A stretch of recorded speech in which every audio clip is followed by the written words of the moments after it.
বিজেপির প্রদেশ সভাপতি রাজীব ভট্টাচার্য একাধিক জায়গায় যাচ্ছেন, নির্বাচনী প্রচারে অংশ নিচ্ছেন। সাংগঠনিক সভা মিছিল ছাড়াও অন্যান্য কর্মসূচিতে অংশ নিয়ে তিনি তার মতন করে প্রতিক্রিয়া ব্যক্ত করেছেন। সংবাদ মাধ্যমের মুখোমুখি হয়ে যেমন প্রতিক্রিয়া ব্যক্ত করেছেন, ঠিক তেমনি নির্বাচনী কর্মকাণ্ডে অংশ নিয়েও সেখানে ভাষণ রাখেন। ত্রিস্তর পঞ্চায়েত নির্বাচনকে যথেষ্ট গুরুত্ব দিয়ে দেখছেন শাসক শিবির। বিজেপির প্রদেশ সভাপতি রাজীব ভট্টাচার্য টানা কর্মসূচিতে রয়েছেন। সেদিক থেকে সেই কর্মসূচিতে তিনি ভাষণ রাখতে গিয়ে কি বলছেন, কিংবা সংবাদ মাধ্যমের মুখোমুখি হয়েও কি বলছেন, আমরা একবার শুনি।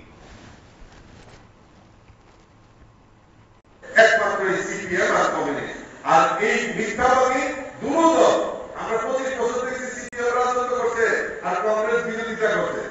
আর ওই সিপিএম এর দ্বারা কংগ্রেসের বেশি উপরে অত্যাচার করত, আর কংগ্রেসের দ্বারাও সিপিএম এর উপর অত্যাচার করত। এখন থেকে তারা বন্ধু হচ্ছে, এখন তারা বন্ধু হয়েছে। আগে লুকায় লুকায় প্রেম করতো, এখন তারা ওপেন হয়েছে, ওখানে এখন তারা জোট পাচ্ছে। আর সব মিথ্যাবাদী দল সিপিএম 25 বছর রাজত্ব করছে, শুধু এই মিথ্যাবাদী মানুষকে মিথ্যা কথা বলে আর বিভ্রান্ত করে মানুষকে বিপথে পরিচালিত করেছে। আর কংগ্রেস তাদেরকে সহযোগিতা করে। কংগ্রেস আরো মিথ্যাবাদী, কংগ্রেসের মুখ আসেনি, কংগ্রেসের মুখ আসেনি। কারণ কংগ্রেস যারা করত তারা তো এখন সব পৃথিবীতে আজকে মিলানিয়া মিনিস্টার ছিল কংগ্রেসের দীর্ঘদিনের সাথে। আজকে উনি ভারতীয় জনতা পার্টিতে, সাউথের দিলীপ মোহরি আজকে ভারতীয় জনতা পার্টিতে, প্রশান্ত ভট্টাচার্য এরকম বহু বহু নেতা, বহু কংগ্রেসের আদর্শবান নেতা আজকে ভারতীয় জনতা পার্টিতে। শুধু একটাই কারণ, কারণ ওই সিপিএম এর সঙ্গে তারা কোন রকম আপোষ করেনি, ওই সিপিএম এর শক্তিকতা থেকে তারা আপোষ করেনি। তাই একমাত্র তারা আদর্শ নিয়ে, মেরুদণ্ড নিয়ে এই রাজ্যের মানুষের জন্য সেবার কাজ করেছে। তাই মনে করেছে যে না, একমাত্র এই নরেন্দ্র মোদীজি আর আমাদের রাজ্যের মাননীয় মুখ্যমন্ত্রী প্রফেসর ডক্টর মানিক সাহার নেতৃত্বে এই ডাবল ইঞ্জিনের সরকার এই পারে মানুষের জন্য কাজ করতে। তাই তারা মেরুদণ্ড সোজা করে ওই মেরুদণ্ড কংগ্রেস আর সিপিএম এর কাছে বিক্রি করেনি, আজকে তারা ভারতীয় জনতা পার্টিতে চলে এসেছে। আপনারা সবাই অবগত আছেন যে 8ই আগস্ট আমাদের পঞ্চায়েত নির্বাচন। এই পঞ্চায়েত নির্বাচনকে সামনে রেখে আমি বিভিন্ন জেলাতে এবং বিভিন্ন ব্লকে, বিভিন্ন মণ্ডলে আমি ঘোরাঘুরি করছি, কার্যকর্তাদের সঙ্গে কথা বলছি, আমাদের প্রার্থীদের সঙ্গে কথা বলছি। তারই অঙ্গ হিসাবে আজকে কদমতলা ব্লকে, কদমতলা মণ্ডলের উদ্যোগে একটি সাংগঠনিক সভা এখানে মিলিত হই এবং প্রার্থীদের সঙ্গে আলাপ আলোচনা করি এবং তারা কিভাবে কাজগুলি করছে, মানুষের সামনে কি প্রতিশ্রুতি রাখছে সেইগুলির ব্যাপারে খোঁজখবর রাখি এবং বিরোধী দল কি করছে সেটাও খোঁজখবর রাখতে হবে। তো আমি এখানে এসে যেটা জানলাম যে বিরোধী দলের তারা বাড়ি বাড়ি প্রচার করছেন যে জিনিসপত্রের দাম পঞ্চায়েত নির্বাচনে জয়ী হলে প্রার্থীরা জিনিসপত্রের দাম কমিয়ে দেবে।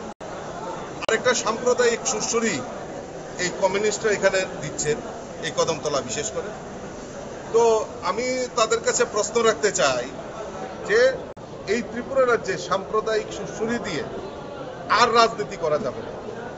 কারণ গতকালকে আমি কৈলাসহরে ছিলাম, সেখানেও আমি শুনেছি যে সেখানকার যিনি বিধায়ক উনিও নাকি সেই সাম্প্রদায়িক সুরসুরির উপর রাজনীতি করার চেষ্টা করেছিলেন এবং সেখানকার যে জনগণ উনাকে প্রায় এক প্রকার সেখানে বয়কট করারই সিদ্ধান্ত নিয়েছে। অর্থাৎ রাজনীতি সম্পর্কে ধর্মের কোনো ব্যবস্থা বা ধর্মকে জড়িয়ে রাজনীতি করা, সেটা কেউ মানুষ পছন্দ করে না। কারণ মোদিজির নেতৃত্বে সরকার প্রতিষ্ঠার পর এই ভারতবর্ষের বুকে সর্বধর্ম সমন্বয়ের প্রচেষ্টা সেখানে করা হয়েছে।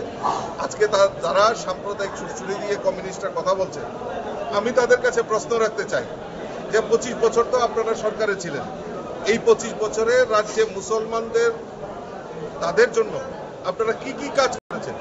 কোনো কাজ করেনি।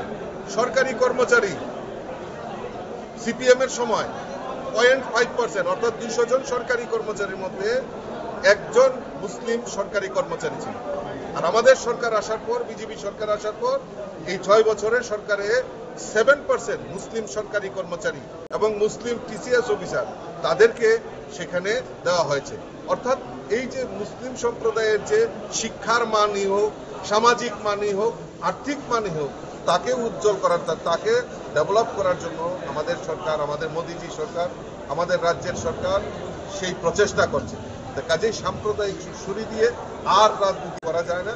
মানুষ বুঝে গেছে, মানুষ চায় ডেভেলপমেন্ট, মানুষ চায় উন্নয়ন, মানুষ চায় রাস্তাঘাট কবে হবে, মানুষ চায় ভালো চিকিৎসা পরিষেবা, মানুষ চায় ভালো জল, মানুষ চায় ভালো শিক্ষার ব্যবস্থা। সেগুলির দিকে মানুষ এখন নজর দিচ্ছে।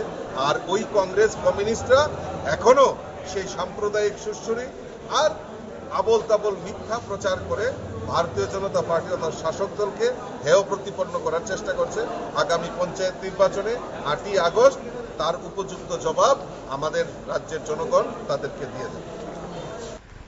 আপনারা শুনলেন বিজেপির প্রদেশ সভাপতি রাজীব ভট্টাচার্যের অভিযোগ কিংবা মন্তব্য। তার পাশাপাশি তিনি বিভিন্ন জায়গায় যাচ্ছেন, সরাসরি নির্বাচনী প্রচারে অংশ নিচ্ছেন। আপনারা সঙ্গে থাকুন, দেখতে থাকুন PB24।